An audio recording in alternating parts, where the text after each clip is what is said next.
नमस्कार मित्रों, आज हम लोग इस वीडियो में सरल वाक्य से मिश्रित वाक्य के बारे में चर्चा करेंगे। और इसके बारे में चर्चा करने से पहले वाक्य के बारे में हम संक्षेप में जान लेते हैं। वाक्य क्या है? वाक्य शब्दों या पदों का सार्थक समूह है। शब्दों का सार्थक समूह है। सार्थक समूह है। वाक्य की परिभाषा यहीं से आती है कि शब्दों या पदों के सार्थक समूह को वाक्य कहते हैं। लेकिन इसके साथ साथ एक बात और आती है कि वाक्य में एक उद्देश्य और एक विधेय का होना बहुत जरूरी है। उद्देश्य और विधेय का होना बहुत जरूरी है, क्योंकि किसी एक के अभाव में भी वाक्य पूरा नहीं होता है। तो उद्देश्य क्या है? तो उद्देश्य को जो है कर्ता कहते हैं, और विधेय जो है कर्ता के बाद, यानी वाक्य में जिसके बारे में बताया जाता है वह कर्ता है, उद्देश्य है, सब्जेक्ट है। और कर्ता के बारे में, उद्देश्य के बारे में जो कुछ बताया जाता है उसे विधेय कहते हैं। जैसे राम अच्छा लड़का है, तो इस वाक्य में राम क्या है? उद्देश्य है। और राम के बारे में क्या बताया जा रहा है कि अच्छा लड़का है, तो अच्छा लड़का है हो गया विधेय। तो वाक्य के बारे में संक्षेप में इन दो बातों को जानने के बाद सबसे पहले आते हैं हम लोग सरल वाक्य पर। सरल वाक्य पर। सरल वाक्य से मिश्रित वाक्य में परिवर्तन के लिए हमें इन दोनों वाक्यों को पहचानना जरूरी है कि सरल वाक्य को कैसे पहचानेंगे और मिश्रित वाक्य को कैसे पहचानेंगे। सरल वाक्य में जो सबसे महत्वपूर्ण है वह यह कि इसमें एक उद्देश्य और एक विधेय होता है। एक विधेय होता है, सबसे महत्वपूर्ण। ठीक। और दूसरी बात कि इसमें सिर्फ एक ही वाक्य होता है या कई वाक्यों से मिलकर बना नहीं होता है। यह तो महत्वपूर्ण है ही कि इसमें एक उद्देश्य है और एक विधेय है। लेकिन दूसरी भी महत्वपूर्ण बात है कि यह सिर्फ एक वाक्य होता है, यह विभिन्न या एक से अधिक उपवाक्यों से मिलकर बना नहीं होता है। उदाहरण के लिए अगर देखेंगे तो उसने बहुत महंगी कार खरीदी है। उसने बहुत महंगी कार खरीदी है। ये वाक्य है और ये एक सरल वाक्य है।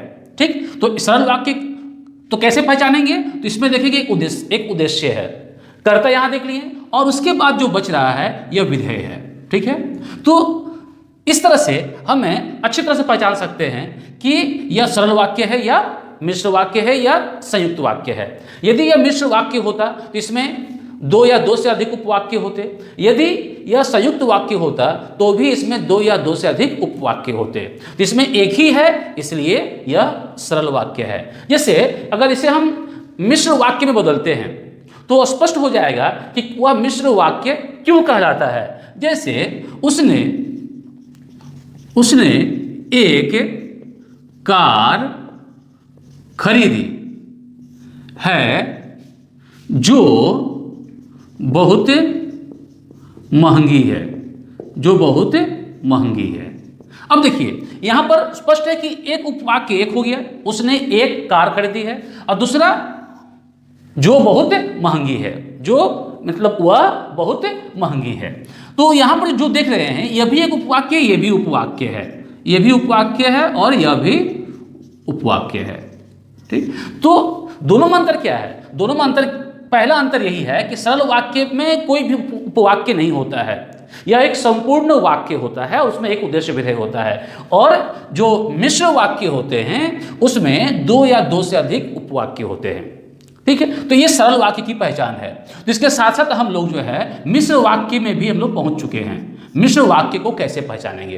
तो मिश्र वाक्य को पहचानने के लिए सबसे पहला क्या देखा हमने? सबसे पहला जो है देखा कि इसमें दो या दो से अधिक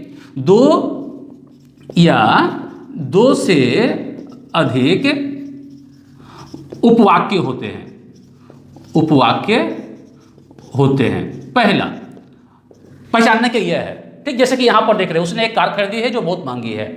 लेकिन दो या दो से अधिक उपवाक्य संयुक्त वाक्य में भी होते हैं। तो संयुक्त वाक्य से यह मिश्र वाक्य कैसे अलग है? तो मिश्र वाक्य में जो दूसरी पहचान इसकी है कि एक प्रधान उपवाक्य होता है। एक प्रधान उपवाक्य होता है। ठीक, और इस प्रधान उपवाक्य के अतिरिक्त एक से अधिक, एक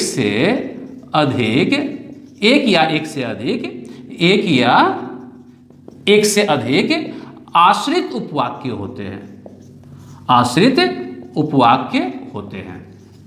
ये दूसरी पहचान है। इसे समझना पड़ेगा कि दो या दो से अधिक उपवाक्य हैं, और मिश्र वाक्य में क्या है कि उसमें एक प्रधान उपवाक्य होगा और एक या एक से अधिक आश्रित उपवाक्य होंगे। तो जब तक हम इसे नहीं पहचान पाएंगे तब तक हम समझ नहीं पाएंगे कि हम जिस सरल वाक्य को बदल रहे हैं वह संयुक्त वाक्य में बदल रहे हैं या मिश्र वाक्य में बदल रहे हैं। इसलिए इस मिश्र वाक्य को पहचानना जरूरी है कि मिश्र वाक्य को पहचानेंगे तो कैसे पहचानेंगे, और वह मिश्र वाक्य क्यों कहला रहा है। कहलाने का कारण यह है कि उसमें जो है एक प्रधान उपवाक्य होता है और एक आश्रित उपवाक्य होता है। तो ये मिश्र वाक्य की पहचान है। तो हम ये चीज देख रहे हैं और कि मिश्र वाक्य में जो है आश्रित उपवाक्य होता है। ठीक, प्रधान उपवाक्य कोई भेद नहीं है, प्रधान उपवाक्य का कोई भेद नहीं है, लेकिन आश्रित उपवाक्य का भेद है। तो इस आश्रित उपवाक्य को भी हम लोग एक बार देख लेते हैं कि कौन कौन से आश्रित उपवाक्य है और कैसे पहचानेंगे कि यह कौन सा आश्रित उपवाक्य है। और यदि हम आश्रित उपवाक्य पहचान लेते हैं तो सबसे सुविधा क्या है कि जिस वाक्य में आश्रित उपवाक्य हो तो वह मिश्र वाक्य है। बहुत आसान बात है ये। तो आश्रित उपवाक्य कितने हैं? 3 हैं। पहला संज्ञा उपवाक्य, संज्ञा उपवाक्य, दूसरा विशेषण उपवाक्य, विशेषण उपवाक्य, और तीसरा क्रिया विशेषण उपवाक्य। ठीक, तो उपवाक्य पहचानने के लिए भी कहा जाता है, परीक्षा में प्रश्न आता है ये कि निम्नलिखित में से कौन सा उपवाक्य है, तो उसमें भी सहायता होगी है। तो अगर हम पहचान लेते हैं उपवाक्य कि इस उपवाक्य में जो है, इस उपवाक्य में आश्रित उपवाक्य है, तो स्पष्ट है कि वह मिश्र वाक्य है। संज्ञा उपवाक्य को पहचानने के लिए सबसे आसान है कि इसकी शुरुआत जो होती है वह की से होती है, कि दो वाक्यों को जोड़ने का काम करता है। जैसे उसने कहा कि मैं कल घर जाऊंगा, तो यह वाक्य है। तो उसने कहा कि, तो उसने कहा यह प्रधान उपवाक्य है, और की से वाक्य शुरू क्या हो रहा है कि मैं कल घर जाऊंगा। तो यहां पर कि मैं कल घर जाऊंगा कौन सा उपवाक्य है यहां पर? तो आश्रित उपवाक्य है। तो आश्रित उपवाक्य को पहचानने के लिए सबसे आसान है कि इसकी शुरुआत की से होती है। दूसरा विशेषण उपवाक्य। विशेषण उपवाक्य जो है वह विशेषण की तरह काम करता है, यानी जिस तरह से विशेषण शब्द संज्ञा या सर्वनाम की विशेषता बताता है, उसी प्रकार से विशेषण उपवाक्य जो है विशेषता बताने का काम करता है। यानी प्रधान उपवाक्य में जो संज्ञा या सर्वनाम है उसकी विशेषता बताने का काम करता है। ठीक है, जो, तो इसकी शुरुआत किससे होती है? जो से या जो के विभिन्न रूप से, जो के विभिन्न रूप से। तो जो के विभिन्न रूप क्या है? जैसे जो से जिसने, जिन्होंने, जिसको, जिस पर। ओके, तो ये जो है जो के विभिन्न रूप है, जिसके लिए, जिसके द्वारा। ठीक, ये जो के विभिन्न रूप हैं। तो इस विशेषण उपवाक्य की शुरुआत इससे होगी। और तीसरा क्रिया विशेषण में दो जो है जोड़े वाले शब्द होते हैं। ठीक, जोड़े वाले शब्द होते हैं, तो इसका नाम है संबंध सूचक शब्द और नित्य संबंधी शब्द। तो इसे न कहकर जोड़े वाले शब्द कहेंगे तो समझने में सुविधा होगी। क्योंकि क्रिया विशेषण पर एक अलग से वीडियो है जिसमें क्रिया विशेषण के सारे भेद बताए गए हैं। यदि उस वीडियो को देख लेंगे तो क्रिया विशेषण उपवाक्य पूरी तरह से स्पष्ट हो जाएगा। फिलहाल इसे हम संक्षेप में जानते हैं कि क्रिया विशेषण में किस प्रकार के जोड़े वाले शब्द होते हैं। जैसे उदाहरण के लिए जब, तब, ठीक, ज्यों, त्यों, यदि, तो, यदि भी रहता है, मगर भी रहता है।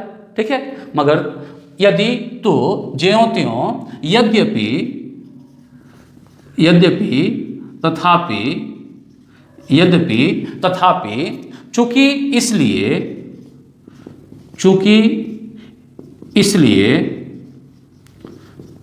इसलिए, जैसे, जैसे, वैसे। ठीक, ऐसे बहुत सारे शब्द मिलेंगे आपको। इसलिए, इसलिए, कि, इत्यादि। तो हम देख रहे हैं कि यहां पर प्रत्येक जो शब्द देख रहे हैं वह जोड़े में आ रहे हैं। ठीक है। तो जब तब ज्यों त्यों यदि तो यद्यपि तथापि चूंकि इसलिए जैसे वैसे, ठीक है, जिसका उसका, फिर जिसका उसका लेकिन चला आएगा आपको विशेषण उपवाक्य में, क्योंकि जिसका जो है जो का ही रूप है, फिर इसलिए कि इत्यादि। तो जहां भी ये तीनों में से कोई भी उपवाक्य नजर आ जाए तो ये समझ लेना है कि वह वाक्य कौन सा वाक्य है, तो मिश्र वाक्य है। यानी हम जब सरल वाक्य से मिश्र वाक्य बनाएंगे, किसी भी वाक्य को सरल वाक्य से मिश्र वाक्य, तो हमारे लिए दो उपवाक्य का होना जरूरी है, पहली बात। यानी जो भी हमारे पास सरल वाक्य हो, पहला काम क्या होगा मिश्र वाक्य बदलने के लिए, उसे दो उपवाक्यों में बांटना पड़ेगा। जैसे कि हमने यहां बदला था कि मैंने एक महंगी गाड़ी खरीदी है, ठीक, ये सरल वाक्य था। तो इसमें मैंने क्या किया, तो मैंने एक गाड़ी खरीदी है, पहला उपवाक्य। दूसरा, वह गाड़ी महंगी है। तो दोनों एक वाक्य को पहले दो भागों में बांटा गया और दो भागों में बांटकर क्या किया गया, उसे फिर एक प्रधान और एक आश्रित उपवाक्य के रूप में एक साथ कर दिया गया। तो प्रधान उपवाक्य कौन सा होगा और आश्रित उपवाक्य कौन सा होगा, इसे पहचानने के लिए सबसे आसान तरीका है कि जिस उपवाक्य की क्रिया प्रधान होती है वह चला आता है प्रधान उपवाक्य में। जैसे उदाहरण के लिए अगर देखेंगे तो जो परिश्रमी होता है, एक वाक्य यहां लिखते हैं, जो परिश्रमी होता है वह अवश्य सफल होता है। जो परिश्रमी होता है वह अवश्य सफल होता है। अब देखिए, अब पहचान लीजिए कौन सा वाक्य है। तो ये सरल वाक्य तो है नहीं, क्योंकि ये जो है इसमें दो उपवाक्य हैं और दो उपवाक्य हम देख रहे हैं कि जो शुरू हो रहा है यानी विशेषण उपवाक्य है, यानी मिश्र वाक्य है ये। तो अब करना क्या है इसमें, हमने जैसे बताया जैसे कि जो प्रधान उपवाक्य होता है उसकी क्रिया प्रधान होती है। तो यहां तो पहचानना आसान है कि जो शुरू हो रहा है इसलिए आश्रित उपवाक्य है और जो बच रहा हुआ प्रधान उपवाक्य है। लेकिन कभी कभी ऐसा होता है कि पहचानना मुश्किल हो जाता है कि कौन सा प्रधान है कौन सा आश्रित है, विशेषकर क्रिया विशेषण उपवाक्य में देखेंगे जहां क्रिया विशेषण उपवाक्य होता है। तो ऐसे में जब हम उसे सरल वाक्य में बदलेंगे तो देखेंगे कि जिस उपवाक्य की क्रिया नहीं बदल रही है, अंत में आ रही है, वह प्रधान उपवाक्य कहलाएगा। जैसे उदाहरण के लिए जो परिश्रमी होता है वो अवश्य सफल होता है। यदि हम इसे सरल वाक्य में बदलेंगे तो क्या होगा, तो परिश्रमी अवश्य सफल होता है। परिश्रमी, यहां अगर लोग लिख देते हैं, जो परिश्रमी लोग होते हैं करते हैं, तो परिश्रमी लोग अवश्य सफल होते हैं लिख देंगे। लेकिन चूंकि यहां लोग नहीं है तो लोग जोड़ने की जरूरत नहीं है। तो परिश्रमी अवश्य सफल होता है। अब देखिए यहां भी होता है देख रहे हैं और यहां भी होता है देख रहे हैं, दोनों चूंकि क्रिया एक ही जैसी है इसलिए पता नहीं चल रहा है। लेकिन यहां जो सफल होता है देख रहे हैं हम लोग, देखिए ये पूरा, तो इसकी क्रिया जो है अंत में आई है, यह बदली नहीं है। इसलिए यहां पर क्या होगा कि वह सफल होता है प्रधान उपवाक्य है। हम लोग इसके बाद 10 से 15 वाक्य सरल वाक्य लेंगे और उन सरल वाक्यों को मिश्र वाक्य में बदलेंगे और वहां भी देखेंगे किस तरह से प्रधान उपवाक्य की क्रिया बदलती नहीं है और आसानी से पहचान लेंगे कि यह प्रधान उपवाक्य है। और जब प्रधान उपवाक्य पहचान लेंगे तो जो बचेगा वह आश्रित उपवाक्य है। तो आश्रित उपवाक्य में आपको पहचानना पड़ेगा संज्ञा उपवाक्य, विशेषण उपवाक्य, क्रिया विशेषण उपवाक्य। यदि उपवाक्य पहचानने के लिए कहे तो, यदि पहचानने के लिए नहीं कह रहा है तो सिर्फ परिवर्तन कीजिए सरल से मिश्रित और अपना उत्तर लिख दीजिए।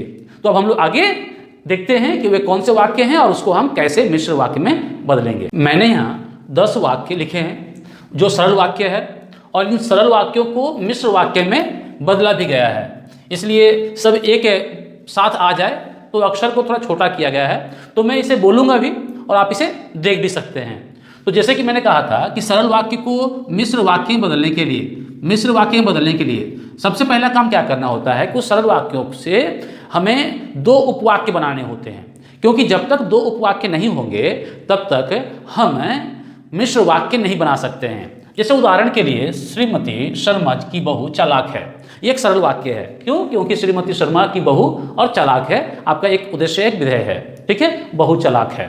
तो अब जो है यहाँ पर देखना है इसे 2 उपवाक्य बनाना है। पहला तो है कि वह चालाक है। कौन चालाक है? तो श्रीमती शर्मा की बहू चालाक है। तो हमें क्या लिखना है कि 2 उपवाक्य हो गए, श्रीमती शर्मा की बहू यानी वह श्रीमती शर्मा की बहू है। दूसरा उपवाक्य क्या है? वह चालाक है। अब उन दोनों को जोड़ना है तो क्या होगा, तो जो श्रीमती शर्मा की बहू है वह चालाक है, ठीक है। अब ये हो गया आपका किसमें, तो विशेषण उपवाक्य में हो गया। क्यों? क्योंकि इसकी शुरुआत हो रही है विशेषण से, लेकिन है ये मिश्र वाक्य ही, तो वह चालाक है। दूसरा देखिए, नन्हा पौधा मस्ती में झूम रहा है, यहां पर विशेषण है नन्हा, ठीक है, इसे भी विशेषण उपवाक्य की तरह ही लिखेंगे। जैसे नन्हा पौधा मस्ती में झूम रहा है, तो वह नन्हा पौधा है सबसे पहली बात, तो जो वह भी कर सकते हैं, जो नन्हा पौधा है वह मस्ती में झूम रहा है। तो इसमें जो है हम लोग देख रहे हैं कि ये विशेषण उपवाक्य है, यानी यह मिश्र वाक्य है। तो जो नन्हा पौधा है वह मस्ती में झूम रहा है। तीसरा है, सुबह होते ही पक्षी चहचहाने लगे।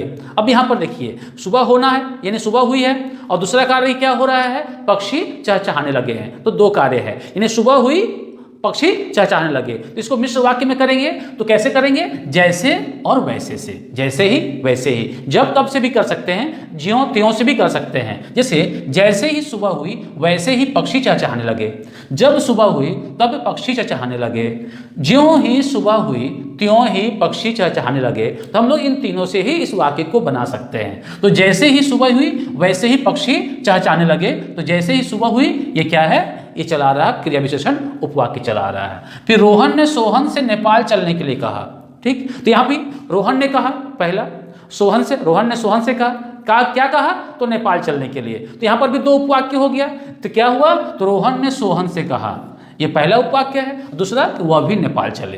तो रोहन ने सोहन से कहा कि वह नेपाल चले, तो किस देखिए शुरू हो रहा है यह, तो जिस जो उपवाक्य किस शुरू होता है वह क्या चलाता है, संज्ञा उपवाक्य चलाता है, यानी यह भी मिश्र वाक्य है। कहानी मजेदार और दिलचस्प थी, यानी यहां भी दो वाक्य बन जाएगा, कहानी मजेदार थी, कहानी दिलचस्प थी। तो अब यहां पर करना क्या है कि जो कहानी मजेदार थी, जो कहानी मजेदार थी वह दिलचस्प भी थी। दो वाक्य बनाकर फिर जोड़ दिए हम लोग, यानी जो और वह से, जो और वह से जोड़ दिए। तो जो कहानी मजेदार थी वह दिलचस्प थी। और उसके साथ छठा नंबर देखिए, उसके स्टेशन पर पहुंचते ही गाड़ी खुल गई। यहां भी दो वाक्य बन जाएगा कि वह स्टेशन पर पहुंचा, दूसरा उपवाक्य गाड़ी खुल गई, यानी जैसे ही वह स्टेशन पहुंचा या स्टेशन पर पहुंचा, चूंकि वाक्य में ऊपर है, जैसे ही वो स्टेशन पर पहुंचा वैसे ही गाड़ी चल दी, गाड़ी चल दी या गाड़ी खुल गई, खुल गई। जो वाक्य में लिखा रहेगा हम उसे ही लिखेंगे, अपने मन से कुछ नहीं लिखेंगे। तो गाड़ी खुल गई, यहां भी देख रहे हैं, तो जब वह स्टेशन पहुंचा तब गाड़ी खुल गई, ऐसे भी कर सकते हैं। लेकिन यहां पर क्रिया के तुरंत होने का बोध हो रहा है, यानी एक क्रिया समाप्त होने के बाद तुरंत होने का बोध हो रहा है, इसलिए जैसे ही और वैसे ही का प्रयोग किया गया है। जिस समय का जो अंतराल है वह कम लगे। फिर वह उच्च शिक्षा प्राप्त करने के लिए विदेश गया, तो यहाँ क्या होगा, चूंकि उसे उच्च शिक्षा प्राप्त करनी थी इसलिए वह विदेश गया। दो वाक्य करके फिर से भी जोड़ दिया गया, चूंकि और इसलिए से। फिर मैंने विज्ञान मेला देखने के लिए निश्चय किया है, ठीक। अब यहां पर देखो, मैंने निश्चय किया है, पहला हो जाएगा, क्या निश्चय किया है, तो विज्ञान मेला देखने का निश्चय किया है। तो उसी को हम लोगों ने क्या किया, एक वाक्य में कर दिया, मिश्र वाक्य में, कि मैंने निश्चय किया है कि मुझे विज्ञान मेला देखने जाना है, ठीक। तो यहां भी की देख रहे हैं, ये भी संज्ञा उपवाक्य है। फिर किसान ने पाले से मारी गई फसल देखी, ठीक। तो किसान ने पाले से मारी गई फसल देखी, यहां भी दो वाक्य है, किसान ने देखी, किसान ने देखा, ठीक है, क्या देखा, तो पाले से फसल मारी गई है। तो ये दो वाक्य कर देना एक साथ, तो किसान ने देखा कि फसल पाले से मारी गई, तो यहां भी की है, यानी संज्ञा उपवाक्य है। फिर उस लड़के की तरह किसी स्वस्थ व्यक्ति को नहीं चलना चाहिए, ये महत्वपूर्ण वाक्य है, यानी उस लड़के की तरह किसी स्वस्थ व्यक्ति को नहीं चलना चाहिए। पहला वाक्य क्या है कि वह लड़का जिस तरह चल रहा है, ठीक है, उस तरह से किसी को नहीं चलना चाहिए। दूसरा वाक्य, उस तरह से किसी व्यक्ति को नहीं चलना चाहिए। तो यही यहाँ लिखा जा रहा है कि जिस तरह वह लड़का चलता है उस तरह किसी स्वस्थ व्यक्ति को नहीं चलना चाहिए। इस तरह से 10 वाक्य हैं, सरल वाक्य, उसको मिश्र वाक्य में बदला गया है। मैंने एक बात कही थी, वह यह कि प्रधान उपवाक्य कैसे पहचानेंगे। प्रधान उपवाक्य पहचानने के लिए मैंने कहा था कि प्रधान उपवाक्य की जो क्रिया होती है वो क्या होती है, वो प्रधान होती है। यानी जब हम वाक्य को, मिश्र वाक्य को सरल वाक्य में बदलेंगे तो वह क्रिया नहीं बदलती है। जैसे उदाहरण के लिए, जो श्रीमती की बहू है वह चालाक है, देखिए ये चालाक है, तो अंत में देखिए चालाक चला रहा है, श्रीमती शर्मा की बहू चालाक है, ठीक। यहां पर देखिए नन्हा पौधा मस्ती में झूम रहा है, यहां झूम रहा है और यहां भी झूम रहा है, तो जो झूम रहा है से खत्म हो रहा है वह प्रधान उपवाक्य है। फिर यहां सुबह होते ही पक्षी चहचहाने लगे,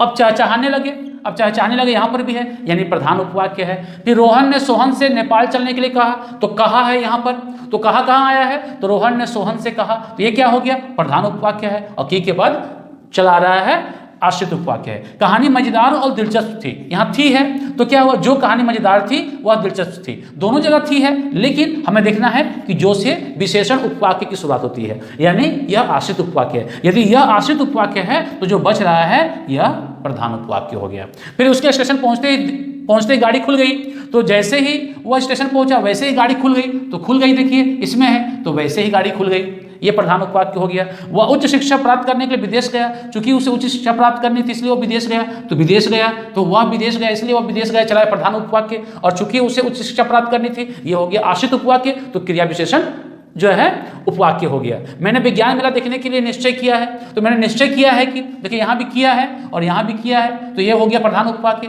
किस शुरुआत होगा, संज्ञा उपवाक्य बताया गया है यहाँ पर। किसान ने पाले से मारी गई फसल देखी, तो किसान ने देखा कि यहाँ भी देखो देखी है और यहाँ देखा है, तो किसान ने देखा, तो ये हो गया प्रधान उपवाक्य। और किस शुरू हो रहा है, संज्ञा उपवाक्य। उस लड़के की तरह किसी स्वस्थ व्यक्ति को नहीं चलना चाहिए, चलना चाहिए जहाँ आएगा वह चलाएगा प्रधान उपवाक्य में, तो जिस तरह लड़का चलता है उस तरह किसी स्वस्थ व्यक्ति को नहीं चलना चाहिए, तो ये हो गया आपका प्रधान उपवाक्य। और ये हो गया आश्रित उपवाक्य यानी क्रिया विशेषण उपवाक्य। इस तरह से हम लोग बहुत अच्छी तरीके से सरल वाक्य से मिश्र वाक्य बना सकते हैं, और साथ ही साथ मिश्र वाक्य में वह संज्ञा उपवाक्य है या विशेषण उपवाक्य है या क्रिया विशेषण उपवाक्य है उसे भी पहचान सकते हैं, और प्रधान उपवाक्य को भी पहचान सकते हैं। तो मित्रों, इस वीडियो में आज इतना ही। धन्यवाद।